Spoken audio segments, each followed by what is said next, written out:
এই হারামজাদা হাল্ক, তুই সারাদিন শুধু খাস আর ঘুমাস। যা একটা কুমির ধরে নিয়ে আয়। আচ্ছা দিদা, আমি এখনই যাচ্ছি। হাল্ক, তুমি কোথায় যাচ্ছ? আর বলো না চাচা, দিদা রোজ ভাজা কুমির খেতে চায়, তাই আমি কুমির ধরতে নদীর দিকে যাচ্ছি। যাই হোক না কেন, আমাকে আজ একটা বিশাল কুমির ধরতেই হবে। ঠাকুমা ভাজা কুমির খেতে চায়, আজ আমি ঠাকুমার জন্য একটা বড় কুমির ধরবো। এই মাছ, পথ ছাড়, আজ আমি কুমির ধরতে এসেছি। এই কুমির, আমার সাথে চলো, দিদা ভাজা কুমির খেতে চায়। আমি যাব না।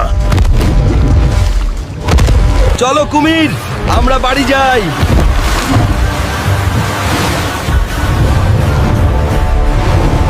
আরে পাগল হাল্ক, এটা আমাকে খুব খুশি করেছে। ঠিক আছে দিদিমা, আসুন আমরা এটি ভাজি। এই কুমিরের ভাজা খেলে নাকি এত শক্তি হয় যে তুমি ঘুমানোর সময় কম্বল ছিঁড়ে ফেলবে। দিদিমা, এই আমি অনেক দিন এত মজা পাইনি। তোমাকে ছাড়া আমার দিন কাটে না।